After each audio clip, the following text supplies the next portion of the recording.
జగద్గురు శ్రీ రామచంద్రమూర్తి లోకనాయకుడు ధర్మ రక్షణ కోసం లోక శాంతి స్థాపన కొరకు సత్యవ్రతం పాటించి భూమండలం మీద ఆయన అవతరించడం జరిగింది. ఆయన అవతరించిన వాళ్ళ మన రామాయణం లెక్క ప్రకారం చూసుకుంటే 8,80,250 సంవత్సరాల పైన ఆయన ఎక్కడం జరుగుతుంది. 8,70,000 రామాయణం అందుకని ఆ విధానంలో రామచంద్రుడు సత్యవ్రతుడుగా ధర్మానుష్ఠానమూర్తిగా లోకానికి ఆదర్శ సమాజాన్ని ఆదర్శ కుటుంబాన్ని ఎట్లా పరమ పురుషోత్తముడు రామచంద్రుడు. ఆ తర్వాత శ్రీకృష్ణ భగవానుడు లోకంలో ఉన్నటువంటి ధర్మ రక్షణ ఆత్మ ప్రబోధ ఇట్లా లోక శాంతి అలాంటి కాంక్షతో జన్మించి లోకం మొత్తాన్ని కూడా కలియుగం మొత్తానికి సరిపోయేటువంటి ఆత్మ ప్రబోధన అందించి అప్పుడు ఉన్నటువంటి దుష్ట శిక్షణ శిష్ట రక్షణ ధర్మ స్థాపన చేసినటువంటి వాళ్ళలో కృష్ణ భగవాన్. ఇక హనుమంతుడు మనకి హనుమంతుడు ఆయన ఎప్పుడూ కూడా ఆయన యాక్షన్తో కూడా నిత్యం పరోపకారమే హితంగా భావించి ఎప్పుడూ కూడా అలా జీవిస్తూ వచ్చినటువంటి వాళ్ళలో హనుమంతుడు ఎప్పుడు ఏమీ ఆశించకుండా నిత్యం పరోపకారం కోసం జీవించిన వాళ్ళల్లో పరోపకారం ధర్మ రక్షణకి ఎప్పుడు అండగా ఉంటూ మరి రామచంద్రమూర్తికి ఆయన అనేక రకంగా ఏమీ ఆశించకుండా నిస్వార్థంగా సేవ చేసుకున్నటువంటి మహానుభావుడు. ఏమీ ఆశించింది లేదు మహానుభావుడు కూడా. అట్లా చేసినటువంటి వాళ్ళలో మరి మన హనుమంతుడు. అలాగే అర్జునుడు ఆయన కూడా లోకంలో దుష్ట శిక్షణ జరగడం కోసమే కృష్ణునికి అండదండగా ఉంటూ భూమి మీద ఉన్నటువంటి దుర్మార్గ వ్యవస్థనంతా తగ్గించడంలో పూర్వంశ శ్రేష్ఠుడు సర్వశాసి మహాధనుర్ధారి మరి రాముడు తర్వాత అంతటి ధనుడు విద్యను ప్రదర్శించగలిగిన వాడు అర్జునుడు. ఈ నలుగురు కూడా జోడించలాగంటే రాముడుకి హనుమాన్ భక్తుడుగా, కృష్ణునికి అర్జునుడు బంధువుగా, భక్తుడుగా, శిష్యుడుగా వచ్చినటువంటి జోడిలో మనకి అద్భుతమైనటువంటి లోకం మొత్తానికి ఒక గొప్ప సందేశాన్ని అందించాలి. అలా అందించిన ఇప్పుడే మనం చదువుకున్న హనుమాన్ చాలీస ఎవరు రాశారు? తులసిదాసు. ఇందాక మనం చెప్పుకున్న తులసిదాసు గారు ఆయన రామాయణంలో ఉన్నటువంటి హనుమంతుని యొక్క చరిత్రని అంతా కూడా, అంటే ఆయన జన్మం దగ్గర నుంచి ఆయన మరణం లేదు, ఎందుకంటే ఆయన చిరంజీవి. ఆయన సాధించినటువంటి రామాయణ కథకాలు అంతా కూడా అది ఆయన 40 శ్లోకాలు పొందుపరిచారు. అదంటే మనం మామూలు చదువుకుంటే ఏదో శ్లోకం అనుకుంటాం. అందులో ఒక్కొక్క అర్థానికి ఒక్కొక్క శ్లోకాన్ని మనం తీసుకుంటే ఒక్కొక్క రోజు చెప్పుకోవాల్సి ఉంటుంది. అంత లోకైన అర్థాలు హనుమాన్ చాలీసాలో ఉంటాయి. అవి పిల్లలకు నేర్పడం వల్ల ఏమిటి దాని వల్ల ఉపయోగం అంటే, హనుమంతుడు అంటేనే ధైర్యం, హనుమంతుడు అంటేనే దూరదృష్టి కలిగిన వాడు, హనుమంతుడు అంటేనే నిజాయితీగా ఉండటం, హనుమంతుడు అంటేనే నిత్యం రామనామ స్మరణలో ఉండేవాడు, హనుమంతుడు అంటేనే భయం లేనివాడు, హనుమంతుడు అంటేనే దుష్టులకి దుర్మార్గులకి భయకంపితులు కలిగించేవాడు. అట్లాంటి హనుమంతుడు అన్నమాట. అందుకని నువ్వు హనుమంతుడిని స్మరించినా, జయ శ్రీరామని నువ్వు బయలుదేరినా నీకు జయమే తప్ప అపజయం.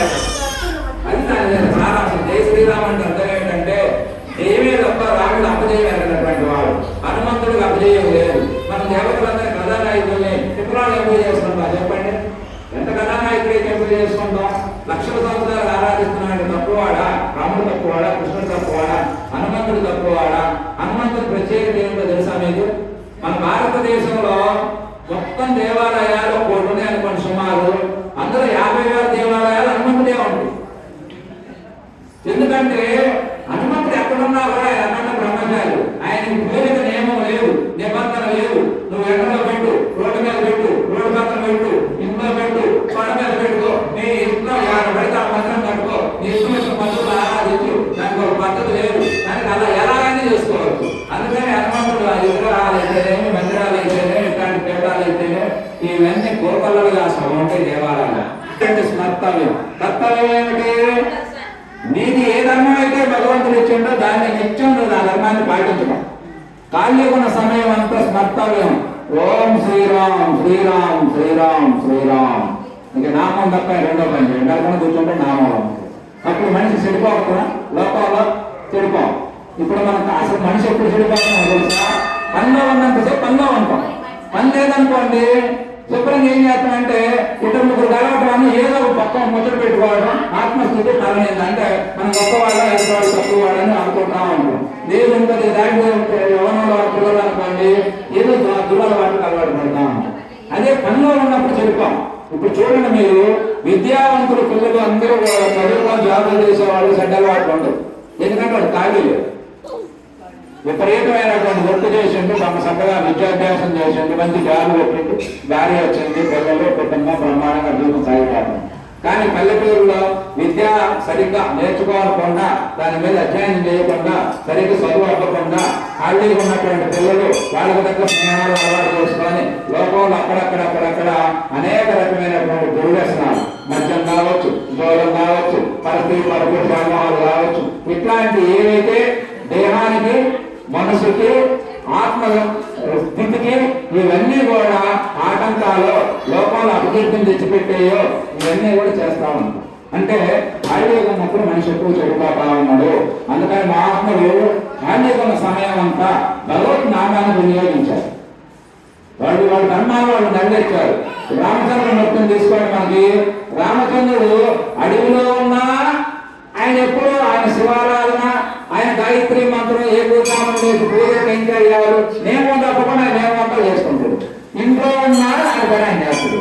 అట్లా నియమాలనే ఆ సంస్కృతి ఆ సంప్రదాయాలు అలవాటు పడితే మానవులు బ్రహ్మగా గొప్పగా ఉండడానికి మనకి ఎంతో మంది ఆదర్శవంతులు.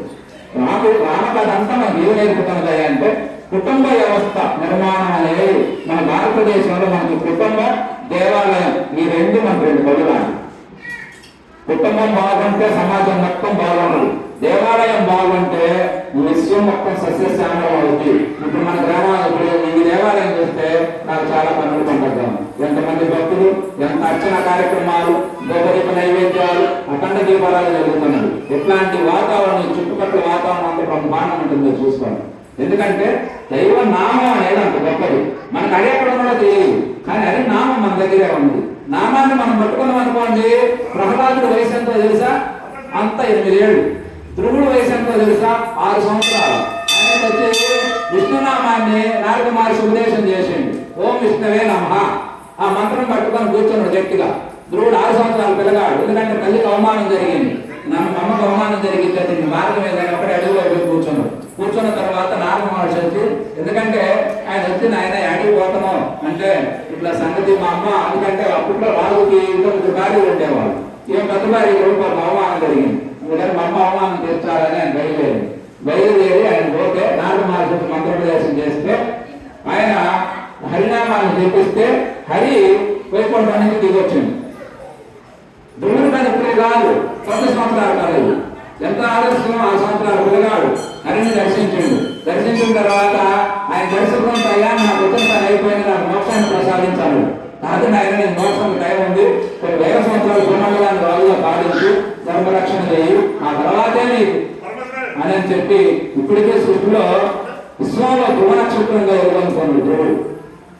అట్లా మనకు అనేక కథలు ఉన్నాయి. మరి ప్రహ్లాదుని కథ తీసుకుంటే దేవుడు చిన్న వయసు మనందరూ తెలుసు, 6 వర్షంలో అయితే చూసాం.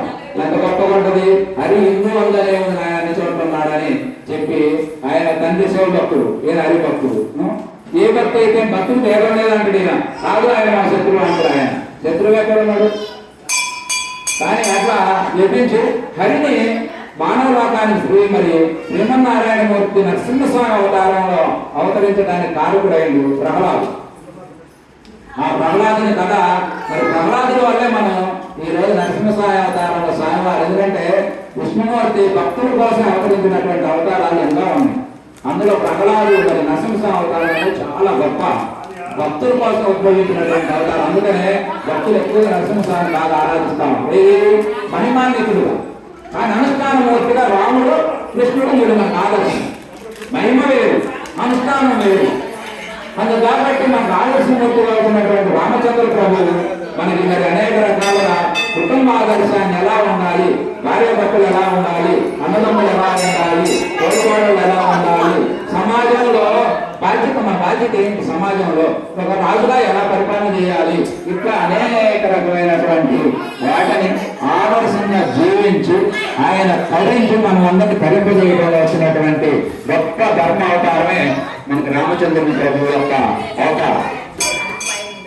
అట్లాంటి అవతారానికి మనకు ఆంజనేయ స్వామి మరి చక్కగా ఆయన మనకు అనేక రకాలుగా మరి ఆంజనేయ స్వామి చరిత్ర అంతా మనం ఈరోజు ఆంజనేయ స్వామి దేవాలయం కాబట్టి ఎప్పుడు హనుమంతుడు నాకేంటంటే ఎక్కడ ప్రవచనానికి వెళ్తామో ఆ మూలస్థానం ఏదో దాని మీద ఎక్కువగా చెప్పుకోవడం నాకు అలవాటు. కారణం ఏంటంటే నాలో అనేక రకమైన జ్ఞానం ఉంది, కానీ ఒకరు ఎక్కడ నా ప్రవచనాలను ఎక్కడ తీసుకున్నా సగం పాపి అంటే సగం ఎక్కువ కొత్తగానే ఉంటాయి. అందుకని హనుమంతుని దేవాలయం కాబట్టి హనుమంతుని యొక్క గొప్పతనం, హనుమంతుని విధానంలోని ఈరోజు మన ప్రవచన కార్యక్రమాన్ని ఎక్కువగా కొనసాగించడానికి ప్రయత్నం చేద్దాము.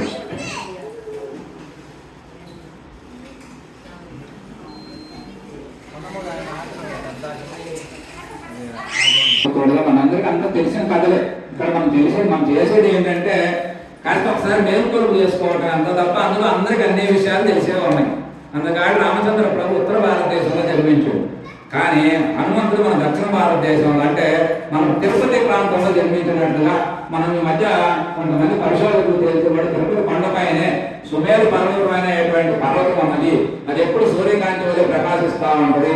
ఆ కొండపైనే అంజనాదేవి కేసరి అనేటువంటి పుణ్య దంపతులకి హనుమంతుడు జన్మించినట్టుగా, కేసరుడు ఉన్న పర్వతానికి ఆయన ఒక రాజుగా ఉన్నట్టుగా ఆ పర్వతానికి హనుమంతుడు మరియు అంజనాదేవి అందుకే అంజనాదేవి పుత్రుడు. అంజనాదేవి పుత్రుడు కనుకనే ఆయనకు ఆంజనేయ స్వామి అని పేరు. ఇప్పుడు మనం పలానా పేరు అని పెట్టుకున్నాం. పూర్వకాలంలో ఉన్నటువంటి వాళ్ళు ఏ పేరు ఎవరు పెట్టే పని ఉండదు. వారు చేసే పనిని బట్టి, వారి మనస్తత్వాన్ని బట్టి వారికి పేరు వస్తుంది. రెండవది రాముడు ఉన్నాడు. రామాని ఒక అర్థమే కానీ ఆయన దశరథ రాముడు, రఘురాముడు, సూర్యవంశ తిలకుడు అంటే ఏది ముందుకాలంలో ఉన్నదో ఆ పేరుతోనే పిలుస్తూ ఉంటాడు. ఇప్పుడు మీరు అనుకోండి పలానాళ్ళ అమ్మాయి, పలానాళ్ళనే అమ్మ ఆ నాన్నను కలుపుకొని మన సంస్కృతి అలా పిలిచేది. అంటే పలానాళ్ళ అబ్బాయి, పలానా వ్యవసాయానికి సంబంధించిన అబ్బాయి అని ఆ మనిషిని గొప్పగా అట్లా కీర్తించేవాడు. అట్లా హనుమంతుడు కూడా కేసరి అంజనాదేవి యొక్క పుత్రుడుగా జన్మిస్తూ ఆయన చక్కగా ఒక 6 నెలల బాబుడు అప్పుడు వాళ్ళ అమ్మ ఎట్టునే బండ పెట్టింది. ఏది వాళ్ళ ఇంట్లో బండ పెట్టి ఆమె బయటికి పోయింది అంజనాదేవి. బయటికి పోయిన తర్వాత ఈయనకంటే అప్పుడే సూర్యుడు బయటకు వస్తున్నాడు. సూర్యుడు బయటకు వస్తుంటే ఆయన చూసింది హనుమంతుడికి. సూర్యుడు ఏది ఎర్రగా పండుగ అనిపిస్తుందని కాస్త ఆకలిగా ఉంది. మరి పొద్దున్న లేచేసరికి ఇంకా లేచింది వాయు వేదాన రాముడు స్వభావముడు సూర్యుడికి ఎదురుపోతా ఉంటే వాయుదేవుడు చూసిండు. కారణం ఏమిటంటే శివుడు హంసతో జన్మించిన వాడు హనుమంతుడు. వాయుదేవుని యొక్క వరప్రసాదం చేత జన్మించాడు. అర్థం చేసుకోండి. అలా జన్మించి అంజనాదేవికి కేసరికి గర్భాన్ని జన్మించాడు రూపంగా. అందుకని వాయుదేవుని వరం చేత జన్మించడం వల్ల ఈ వాయుదేవుడు ఆ బిడ్డను కాపాడాల్సిన బాధ్యత ఆయనకు ఉంది కాబట్టి ఈయన సూర్యుడి దగ్గర పోతున్నారు. సూర్యుడు అంటే అది వేరు కదా, ఆ తేజస్సు వీళ్ళకి ఏమైనా భంగం కలిగిద్దని ఈయన చరువుని వాయువుతో ఆయన అనుసరించడం మొదలుపెట్టాడు. ఈయన పోతా ఉంటే ఇలా పోతా ఉంటే ఒక అక్కడ కొంత దూరం వెళ్ళేసరికి ఒక రాహు అనే గ్రహం చూసింది.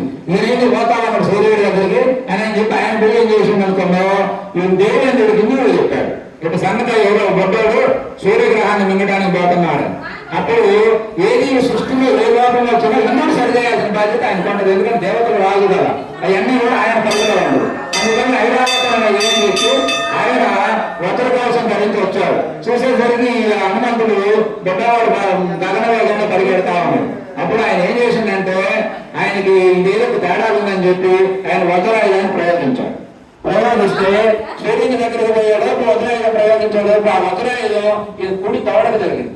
దవడకు జరిగి అక్కడి నుంచి తిరిగి కింద పడుతున్నాడు. వాయుదేవుడు చేతిలో పట్టుకొని వచ్చింది.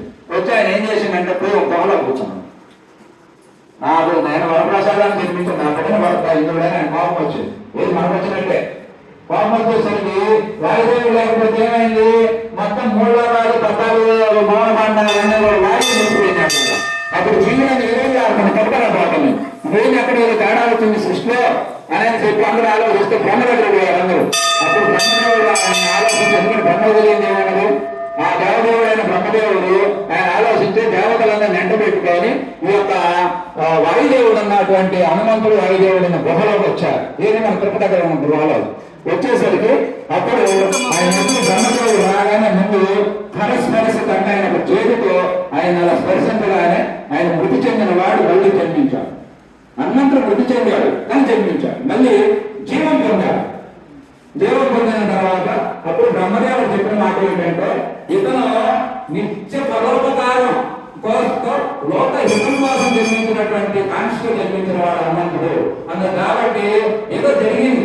కానీ వాయుదేవుని యొక్క మెప్పు కోసం తన వరం ప్రకటించున్నాడు. మనకేం లేదు జరిగితే గురువుగారు వచ్చిన తల వదయం అన్నట్టుగా ఆయన తల వరం ఏమన్నారు. అప్పుడు దేవతలందరూ ఏం చేశారంటే, ఇంద్రుడు మరి మా భర్త పొరపాటు పడ్డది ఇంద్రుడే కదా, అందుకని ఆయన ఏం చేశాడంటే, ఈ రోజు నుంచి నా వల్ల జరిగింది కాబట్టి ఈ రోజు నుంచి ఇప్పుడు నా వజ్రాయుడు ఇతను ఎట్టి ఆటంకాలు కలిగించదు, ఇది ఎప్పుడు దేవుడు ఇప్పుడు ఆయన ఉన్నన్నారు ఎప్పుడు కూడా కలిగించదు. అంతేకాదు ఈ యొక్క వజ్రాయుధం తగిన కుడి దవడ దెబ్బలేనిది, కుడి దవడనే హనుమ అంటారు సంస్కృతంలో. అందుకని హనుమాన్ అని దవడ దెబ్బతిన్నది కాబట్టి ఈ రోజు నుంచి హనుమగా లోకంలో ఖ్యాతికెక్కుతాడని పేరు పెట్టాడు. హనుమంతుడు అనే పేరు పెట్టింది ఇంద్రుడు. అలా పెట్టిన తర్వాత ఆ తర్వాత లోకంలో విశ్వకర్మ వరాన్ని ఇచ్చాడు. ఈయన లోకంలో ఎక్కడూ కూడా అట్లాగే శివుడు ఈయనకి ఎప్పుడూ కూడా మరణం అనేది ఉండదు, ఎప్పుడూ కూడా ఈయనకి ఆయుధాలు కూడా ఏమి చెయ్యవు అని చెప్పి ఆయన కొన్ని వరాలు ఇచ్చాడు. ఆ తర్వాత విశ్వకర్మ, నేను విశ్వకర్మే కదా మన దేవతలందరికీ ఆయుధాలు సమకూర్చేది, నేను తయారు చేసినటువంటి ఆయుధాలు ఏవి కూడా ఈయనకి ఏమి చెయ్యవు అని చెప్పి ఆయన వరం ఇచ్చాడు. ఇట్లా అందరూ అన్ని వరాలు ఇచ్చిన తర్వాత అప్పుడు కుబేరుడు వరం ఇచ్చాడు. నా కథ ఇతనికి ఎప్పుడు ఏమి చేయదు, ఎందుకంటే మనం కథ అన్వేషణ చేస్తాం. లోకానికి వాల్మీకి రామాయణంలో హనుమంతుడు కథ అంటే అక్కడ ఉండదు, లోకాన్ని ఎందుకు ప్రాచుర్యం తెలియదు. కానీ అవి రానున్న తర్వాత కాలంలో కొంతమంది కవుల కథను కలిపారు. హనుమంతుడు ఎప్పుడు కథ రావాల్సిన అవసరం ఆయనకు లేదు. ఆయన ఒకటి లేదు వెలుగుతుంది తీసుకొని అక్కడ అతను ఉందంటే కొండకొండ ఇచ్చేస్తాడు, అంతే తప్ప మళ్ళీ కథనికి ఆయన కాంపరు అట్లా ఉండేవాళ్ళు వేరే పిడుగులు పెట్టేస్తారు, వాళ్ళు అట్లా చేసేవాళ్ళు ఉంటారు. అట్లా తెలియని ఆయన వరమిచ్చాడు. ఆ తర్వాత శివుడుగా మళ్ళీ బ్రహ్మదేవుడు చెప్పింది ఏంటంటే, ఇతను రామన్న రోజుల్లో ఈయన అవసరం ఎంతైనా లోకానికి ఉన్నది కాబట్టి వీరికి అనేక రకమైనటువంటి అష్టసిద్ధులు అంటే ఆయన కామరూపం అంటే ఆయన కోరిన రూపాన్ని ఆయన ధరించగలరు. మనకి అని ఆయన చెప్పి ఆయన వరమిచ్చు వాళ్ళందరూ కూడా మరి హనుమంతుడిని ఆశీర్వదించు, దేవతల ఆశీర్వాదం పొందిండు ఫ్రీగా పొందిండు. 9,000 సంవత్సరాలు 10,000 సంవత్సరాలు తప్పదు చేసిండు బ్రహ్మ దర్శనం కావడానికి రావణాసుడు. కానీ హనుమంతుడు ఏ దర్శనం లేదు, అందరూ నిదర్శనం కాబట్టి. కానీ ఆయన ఏమి ఆశించకుండా లోకానికి ఎప్పుడు మేలు చేసేవాడు కావాలి. అందుకే నిలయస్తులు కాబట్టి దేవతలు ఆయన ఆశీర్వదించాడు. నిలయస్తులుగా కూడి చేస్తులు కాబట్టి 10,000 సంవత్సరాలు తప్పదు చేసిన వాడు వరాలు విధాన్ని చంపారు రావణాసుడికి.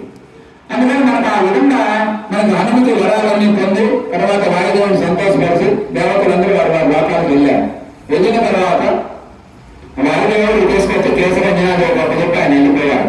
ఆ తర్వాత హనుమంతుడు చిన్న వయసు కదా, చిన్న వయసు అంటే అందులో వానర జరగంటే మనకు తెలిసి కోటి లక్షణాలు ఉంటాయి కదా, దానికి అన్ని సింపుల్ చేస్తుంటాం చిన్న వయసులో. చేస్తా ఉంటే ఈ మనుషులు ఆశీర్వాదాలు వాళ్ళు ఉంటాయి చుట్టుపక్కల యజ్ఞాలు అవన్నీ చేస్తా ఉంటారు. అవన్నీ పోయిన మోహన్ చుట్టుపోయిన గుడ్డలు దించేయను, ఈ గొర్రెలు మెప్పు చేసి పక్కన పోయిన ఇవన్నీ చేస్తాం పుచ్చుకోండి.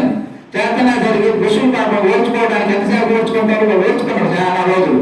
కానీ ఎంత ఓర్చుకున్నా కూడా ఆయన విధానాలన్నీ బాధపడుతుంటే అప్పుడు మహర్షులందరూ ఆలోచించి భృగు మహర్షులు ఆయన ఏం చేసిందంటే, వీని యొక్క చేతి ఇబ్బంది అవుతుంది కాబట్టి ఈ రోజు నుంచి ఈయన బలం ఈయనకు తెలియకపోయేదాక ఎవరైనా గుర్తు చేసినప్పుడు మాత్రం ఆయన గుర్తొచ్చుగాక అని ఆయన చెప్పి చెప్పించింది. అందుకని హనుమంతుడు ఇంకా ఆయన బలం లేదంటే ఉంది కానీ ఆయన తెలియదు ఆయనకి. అందుకని మనం ఆంజనేయ స్వామిని దర్శించాలా, ఆంజనేయ స్వామి మన కార్యం నెరవేర్చాలంటే అది హనుమాన్ చాలీసా, అది చదివితే హనుమంతుని కీర్తించడం అన్నమాట. ఆయన ఎంత గొప్పవాడు అనుకున్నాడంటే అవన్నీ నిండైన మనసుతో చదివి ఆరాధించి ఒక్కసారి శిరస్సు నుంచి నమస్కరించే లోపు నీ కళ్ళలోకి నీటి చెంత రావాలి. వచ్చిందా నీ కోరిక హనుమతి తీరుద్ది, హనుమ అభయాస్తంత ఖచ్చితంగా నిలబడుతుందో నీ కోరిక తీరుద్ది. ఇది కానీ లెక్క. ఏదో వచ్చినా తగ్గిపోతున్నాం ప్రేమ అంటే కోరికలు లేవు. కోరికలు మనం ఏ దేవాలయానికి వెళ్ళండి, ఇది చాలా కీలకమైంది. మీ పూజాపీఠంలోనైనా సరే మీరు కూర్చోండి, మీ అందరికీ పూజాపీఠాలని చక్కగా దీపారాధన చేసుకోండి. 10 నిమిషాలు దీపారాధనతో పాటు దీపం వెలిగించుకోండి, ఒక కట్టెలు ముట్టేయండి, 4 బంగారు పలుకులు ఆడ పెట్టండి, కాసిన మొదకం నీరు పెట్టండి, 10 నిమిషాలు మౌనంగా మీకు ఏ నామం ఇష్టమైతే రామనామం ఇష్టమైతే రామనామం, కృష్ణనామం ఇష్టమైతే కృష్ణనామం, శివనామం ఇష్టమైతే శివనామం, హరినామం ఇష్టమైతే హరినామం, అమ్మవారి నామం, గురునామం మీ ఇష్టం. ఇవన్నీ చాలా ముఖ్యమైన మంత్రాలు. ఈ మంత్రాన్ని 10 నిమిషాలు మౌనంగా కూర్చొని ధ్యానం చేయండి. ధ్యానం చేసి అంటే రోజు వారికి సాగిద్ది. రోజు మన మనసులో ఏం బాధ కలదు, అనుకోకుండా ఏదో ఒక రోజు మనం బాధ వస్తుంది. ఎందుకంటే జీవితం అంటేనే మంచి చెడులు సుఖ దుఃఖాలు కలబోసినటువంటిది జీవితం. ఈ 2 లేకుండా అసలు జీవితం ఉండదు. అత్యంత వాడు భూమండలం మీద నవ్వుతూ పెట్టిన వాడు లేడు, ఏడుతూ పెట్టిన వాడు లేడు. రెండో రోజు ఆడాల్సిందే, ఒక రోజు నవ్వాల్సిందే, ఒక రోజు సంతోషపడాల్సిందే, ఒక రోజు బాధపడాల్సిందే. అట్లా ఉంటేనే జీవితం అందంగా ఉంటుంది. సృష్టి ధర్మం. అందుకని మనం ఏదైనా కలిగినప్పుడు స్వామి ఇప్పుడు మనం ఎవరు వాడికి చెప్పాల్సిన పనుల ఆడ చెప్తున్నటువంటి మనకి ఏ స్వామిని నువ్వు శుభారాధన చేస్తావా, శివయ్య ఏదైనా బాధ కలుగుతుందా, నేను చెప్పలేకపోతున్నా, నాకు నేను బాధ నుంచి బయటపడాలా, నన్ను పడి ఈరోజు మా పిల్లగాడి చదువు చెప్పచ్చు, భర్త తాగుతున్న వాడు మార్చు, పిల్లలకు ఉద్యోగం కావాలి, పిల్లలకు పెళ్లి కావట్లా, పొలం పడినట్లా, రైతుగా బాధపడటం, ఏ మాట మనకు జీవితంలో ఎదురయ్యే ప్రతి సమస్యలకి మనం ఖచ్చితంగా కూర్చొని మనం బాధపడి కన్నీటి ప్రార్థన అంటారు. కన్నీటి అంటే నీ హృదయ ఆవేదనతో ఆర్తితో జరగాలి. అట్లా కాకుండా ఏదో వచ్చిన మొక్కుబడి కాదంటే కూలి పనికి పోతారు. మీరంతా రైతులు కాదు, కూలి పనికి పోయిన వాళ్ళు మనం ఏం చేస్తాం, 12:30 అయింది, భోజనం చేసే టైం అయిందమ్మా, భోజనం అయితే 4 వచ్చింది, బయలుదేరుతాం అంటే వాడికి వచ్చినవా తిన్నవా కూలి వచ్చిందా ఇంటికి పోయినమా. ఎక్కువ శాతం నిజంగా జరుగుతుంది. అంటే సొంత వాడు పోయిన దగ్గర నుంచి ఆరాటపడి పనిచేస్తా ఉంటాడు. వాళ్ళకి అసలు పొద్దు అది అప్పుడే పొద్దు పోయింది అనుకోండి, అవునా? అలాగే సొంత పనిలాగా చేయాలి. పూజా కైంకర్యాలు ఇవన్నీ కూడా ఏదో కూలి పని మొక్కుబడిలాగా చేస్తే ఆ మొక్కుబడి వాళ్ళు ఏమంటారు చెప్పండి. ఇప్పుడు మనం పెద్ద పెద్ద దేవాలయానికి వెళ్తాం, గబా 2 గంటలు దెబ్బపడతాం. వాస్తవానికి దేవాలయం అంటే ఎంత పెద్దవాడైనా మన ఈ గ్రామం మొత్తానికి పెద్దవాడు ఆంజనేయ స్వామి. మనం ఆంజనేయులు ఇంటికి పోయినా అనుకోండి, గబా తలుపులు కొడతాం, ఊరుకుంటారా ఏంటంటే ఏంటి అట్ట అంటారు అందరు. ఆంజనేయులు అట్ట అంటే మరి ఆంజనేయ స్వామి ఏమన్నా చెప్పండి. అందుకనే చాలా గౌరవనీయంగా పెద్దవారు. అందుకే మన వాళ్ళందరూ మీరు రాగానే చెప్పులేమంట బయట ఇస్తారు, కాళ్ళు కడుక్కుంటారు, పెద్దగా వస్తారు, చిన్నది 3 దెబ్బలు పడతాం, 3 చుట్లు తిరగటం, గౌరవపూర్వకంగా నమస్కరించుకొని కాసేపు మౌనంగా కూర్చొని కాసేపు స్వామినామం జపించుకొని పోతే మనసు ఎంత హాయిగా ఉంటుంది. బాధ వస్తుంది ఏమంతా ఆయన చూసుకోవడంటా ఖచ్చితంగా మాపడే లేదా అన్ని కోరుకునే లేదా ఇవన్నీ సృష్టి చక్రం నడుస్తుంటుంది. ఇప్పుడు మన దేవతలన్నీ కూడా దేవతలకే వచ్చినాయి బాధలు, మనకు రాగా. కానీ దేవతలకు వస్తే మనకి ఏమిటంటే ఆ కష్టాలు వచ్చినాయి, కానీ దాన్ని ఎలా అధిగమించారు వాళ్ళు. రాముడు కష్టం వచ్చింది, ఇవాళ వచ్చి సాయంత్రం పూట వచ్చి రామాలు పొద్దున్న నీవు పట్టాభిషేకం అని చెప్పారు. మళ్ళీ పొద్దున్న వచ్చిన అడుగులు కావాలంట, అమ్మకు అడుగన్నారు, సరేనన్నారు. ఆయన దేని పుణ్యం లేదు, దాని పుణ్యం లేదు, సరేనా ఏదైనా పని కూడా ఆయన. అలాంటి కష్టాలు మనకు వస్తాయి ఇంట్లో కుటుంబంలో. ఎప్పుడు వచ్చిన వీటన్నిటి మనం ఎట్లా అధిగమించాలి అనేది మనం అధిగమించలేకపోవటం వల్ల ఇవాళ పరిస్థితులు ఎలా ఉంటాయంటే అన్నదమ్ములు మరి తల్లిదండ్రులు పిల్లలు అనేది ఎందుకు మనకి ఒకరికొకరు అండగుంటారని. కానీ అండగుండకపోగా వాళ్ళే వైరం పెట్టుకొని వాళ్ళే పబ్లిక్లోకి ఎక్కి వాళ్ళే కేసులు పెట్టుకొని కోర్టులు పెట్టుకుంటాం. మనకి రామాయణం ఏమి జరుగుతుందంటే వెనుకకు, ఎందుకంటే నీ జీవి సుఖంగా బ్రతకడం కోసం వచ్చాం. నువ్వెన్ని కష్టాలు పడుతున్నావు? కష్టపడకుండా మార్గం రామ మార్గం అంది. ఎన్ని కష్టాలు వచ్చినా ఐకమత్యంతో ఉండటం, అందరూ కలిసి ఉండటం, హాయిగా జీవించి ఉండటం, నీ మనసును నువ్వు సరి చేసుకోవటం, ఇవన్నీ చేసుకున్నావు అనుకోండి. ఇతరుల కోసం కాదు, నీ కోసమే. ఇప్పుడు మన భోజనం ఇతరుల కోసం చేస్తామా, మన కోసమేదా? అలాగే నీకు ఏమైనా సమస్యలు అంటే తీరాలంటే భక్తి అనేది చాలా గొప్పదని మహాత్ములందరూ పేర్చారు. సత్కర్మ, భక్తి, జ్ఞానం. కృష్ణ భగవానుడు 3 మనకు బోధించాడు. మహాత్ములు ఎంతో మంది భక్తిని బోధించారు. భక్తిలో 9 రకాల 4 భక్తి మార్గాలను బోధించారు. అంటే ఆ మార్గం ఏ మార్గం ద్వారా చేరవచ్చు. సేవ చేసి చేరవచ్చు, స్మరణ చేసి చేరవచ్చు, పూజ చేసి చేరవచ్చు, ఆలయం శుభ్రం చేసి శుభ్రం చేసిన ఒక శుభ్రం తుడిచి చేసేవాడైనా నేను కూర్చొని మైకులో చెప్పిన వాడని సమానమైన చెబుతుంది జ్ఞానం. ఆ ఇద్దరు తక్కువ అయిపోయింది, నాకు ఉదయం గొప్పగా తక్కువ కాదు. ఇట్లా నేను దేని ద్వారా చేరవచ్చని అట్లా భక్తి విధానం అంతా బోధిస్తే భక్తి వల్ల మనసు మెత్తగా ఉంటుంది, హాయిగా ఉంటుంది, జీవితం తరింపజేయవచ్చు. మానవ జన్మ ఎట్లా తరించాలంటే భక్తి, దానికి శ్రద్ధ, దాంట్లో ఆర్తి, ఇవన్నీ నీతి నిజాయితీతో కూడుకున్న జీవన విధానం ఇవన్నీ ఉంటే ఎంతో హాయిగా ఉంటుంది అని చెప్తా ఉన్నది. అట్లా మనకు హనుమంతుడి చరిత్ర అంతా కూడా ఆ విధానాల పరోపకారం కోసం ఆయన జీవించడం వల్ల ఈరోజు హనుమంతుడికి ఏ దేవతలకు లేని ఖ్యాతి ఆయనకు వచ్చింది. ఎందుకు వచ్చింది? హనుమంతుడు అలా జన్మించి ఆయన శపించాడు. అయినా ఆయన ఎప్పుడు సుగ్రీవుని యొక్క మిత్రుడుగా, సుగ్రీవునితో మరి మంత్రిగా ఆయనతో కలిసి ఉంటారు. వాళ్ళు సుగ్రీవులు ఇద్దరు కూడా అన్నదమ్ములకి ఒక భేదం ఉంటే ఆ భేదం వల్ల సుగ్రీవుడితో నేను ఎప్పుడు ఉంటానంటారు. ఆ తర్వాత రాముడితో మరి మన రామాయణం మధ్యలో వస్తుంది. అరణ్యకాండలో వీళ్ళ యొక్క పరిచయం కలుగుతూ ఉంటుంది కాబట్టి ఆ పరిచయంలో మరి రామ దర్శనం అవుతుంది. రాముని దర్శనం అయ్యి రాముడు సుగ్రీవుని మైత్రితో మరి సీతమ్మని రావణాసురుడు మరి ఆయన తీసుకెళ్ళిన తర్వాత ఆ సీతమ్మ జాడ కోసం మరి ఆ యొక్క సుగ్రీవుని యొక్క ఆజ్ఞ మేరకు అందరి యొక్క నాయకత్వంలో వీళ్ళందరూ కూడా మన దక్షిణ భారతదేశం అంటే ఇప్పుడు ఉన్నటువంటి, ఎందుకంటే లంకలో మన శ్రీలంకలో కదా ఆ వైపుకి పోయి అందరూ కూడా అక్కడ సముద్రం దాటాలంటే అందరూ భయపడ్డారు. ఎందుకంటే సంపాతి చెప్పింది, జటాయువు సంపాదించి 2 పెద్ద పక్షులు. ఆ పక్షులు ఇద్దరు కూడా దశరథులకు మంచి మిత్రులు అంట. వాళ్ళు జటాయువు చనిపోయింది ఫస్ట్. తర్వాత ఈ సంపాతి కూడా ఈ యొక్క అక్కడ పోయిన తర్వాత హనుమంతుడికి మరి జాంబవంతుడు ఒత్తుడు బాగా. అందరూ ఆయనకి వీళ్ళందరూ చెప్పింది సీతమ్మ లంకలో ఉన్నదని చెప్పింది. మరి లంక దాటాలంటే ఎవరు దాటాలి ఏమిటి అనే విషయాన్ని మనం తీసుకుంటే అప్పుడు అందరూ కూడా లంకను చూసి భయపడ్డారు వామ్మో అని. అప్పుడు హనుమంతుడు కూడా ఏమి తెలియనాడా నెలకొన్నాడు రాష్ట్రానికి. అప్పుడు ఉన్న తర్వాత జాంబవంతుడు అప్పుడు ఆలోచించాడు. ఎందుకంటే వయసులో పెద్దవాడు, మేధావి, తెలికల్లవాడు, బలవంతుడు. అప్పుడు ఆయన అన్నాడు, నేను బలవంతుడిని, నేను వయసులో ఇట్లాంటి 4 సార్లు తిరిగిన, కానీ ఇప్పుడు నాకు అయిపోయింది, లంక పోగాలేమో పోయి అక్కడ కార్యాన్ని సాధించి వస్తానని నాకు అనిపించలేదు అని అన్నాడు. మరి అంగదుడు వాళ్ళ యొక్క కుమారుడు, అంగదుడు ఉత్తరగాడు. ఈయన పోతే మరి అక్కడ చట్టబెట్టగలడా కార్యం? చట్టబెట్టలేదు.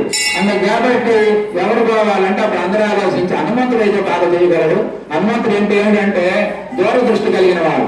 అతను వాకు చాతుర్యం ఎలా ఉంటుందంటే ఎవరిని బాధ పెట్టకుండానే మెప్పించగలడు. వాళ్ళకి అర్థమయ్యే భాషలో చెప్పగలరు. అంత పాండిత్యం కలిగినటువంటి వాళ్ళు ఇట్లా చేయగలరు. అవసరమైతే సామవేద దాన దండనోపాయాలను ప్రయోగించగలరు. ఏ రకంగానైనా కార్యం సాధించగలడు హనుమంతుడు అని చెప్పి అందరూ హనుమంతుడు బతనాలి, నువ్వైతే చేయగలవయ్యా, నేను చేయగలనంటే అని ఆలోచిస్తాడు. అప్పుడు అందరూ శ్లోకం వేసుకున్నారు హనుమాన్ సాధించాలాగా. హనుమంతుడు అంటే ఎవరు అనుకున్నారు? మరి సుగ్రీవుని యొక్క ఆజ్ఞ మేరకి అంగదుల నాయకత్వాన రామ కార్య నిమిత్తం సీత అన్వేషణ కొరకై లంక ఎవరూ దాటలేనటువంటి లంకని మరి హనుమంతుడు దాటపోతున్నాడు అనేసరికి ఆయనకి విపరీతమైన బలం పెరిగింది. ఒక్కసారి ఈ కొండ మీద నుంచి ఆ కొండ మీదకి దూకిండు. మధ్యలో అనేక రకమైన ఆటంకాలు వచ్చినాయి, వాటన్నింటినీ తప్పించుకున్నాడు. లంకలోకి పోయిండు. మరి లంకలో పోయేసరికి అక్కడంగా పొద్దులోకి ముందు పోతే ఇబ్బంది అవుతుందని చెప్పి లంక బయట ఉండి పొద్దులోకిన తర్వాత సూక్ష్మరూపం ధరించి లంకలోకి పోయి లంకలో వాళ్ళందరినీ కూడా తిరిగిండి ఎక్కడుందా సీత అని. ఎందుకంటే అప్పుడు ఆయన తెలియదు, పరిచయం లేదు, చూడలేదు, ఎక్కడుందా అని వెతికిండు. చల్లాగా 4 ఇంద్రా కనపడాల సీతాది. ఆయన అనేక రకమైన మందిరాలన్నీ ఎత్తికిండు, కనపడలా. ఒక సందర్భంలో రావణాసురులను మండోదరికి వాళ్ళు దంపతులు కదా, వారు మందిరంలో ఉన్నారు. ఈయన పోయి చూస్తే మండోదరి ఒక పెద్ద వెలుగొందుతుందంటే ఆమె అందరికీ బాగుండేది. అలా ఉన్నప్పుడు ఏమేమైనా అనుకున్నాడు ఆయన. అనుకోని ఇదేంది నా పాడు మనసు గట్టనిపించి సీతమ్మ తల్లి ఎట్లుంటుందా, అవసరమైతే శరీరాన్ని అయినా విడిచిపెడుతుంది కానీ ఎందుకు నా బుద్ధి ఎట్లా ఆలోచించింది ఏం కాదనుకోండు అనుకొని మళ్ళీ ఎక్కడన్నా కానీ వెతికేండు. అశోక వనం అనేటువంటి వనంలో ఉన్నది. ఆ వనానికి సిద్ధంగా తెల్లారుతుంది. వీళ్ళకి ఏమో టెన్షన్ ఉండదు, ఎందుకంటే మరి వచ్చిన కార్యం తెల్లారికి ఎక్కడుందో తెలియదు కదా. అందుకని పోయేసరికి ఒక చీకట్లో ఇట్లా అంత కాల్చిపోయిన బట్టలు కట్టుకొని అమ్మ చెట్టు కింద ఉంటే ఆమె చుట్టూ 2 ఉంటారు చెలికత్తులు. అలా ఉన్న చెలికత్తులు ఉంటే ఈయన పోయి దూరాలు నిలబడి ఎంతో మాట్లాడాలా అనుకునే లోపు రావణాసురుడు అప్పుడు పూజకి వేళ తెల్లారుజామున ఆయన ఏపుజామునే లేచి 4 గంటలకే మరి బ్రహ్మాండంగా ఉన్నాము 400-500 మంది సైన్యాన్ని తీసుకొని శివలింగ ఆరాధనకు పోతుంటాడు. రోజు ఆయన వస్తాడు. పోయేటప్పుడు పూజ కోసం అని చెప్పి వెళ్ళాలని వచ్చి సీతను ఒకసారి అప్పుడే లాస్ట్ సారిగా కలవడం కలిసి నువ్వు మనసు మార్చుకొని నా దానిగా ఉండు, నిన్ను పట్టక రాణిని చేస్తా, లేదంటే ఎందుకంటే నీకు సంవత్సరం గడువించాడు ఆమె తీసుకుపోయినప్పుడే.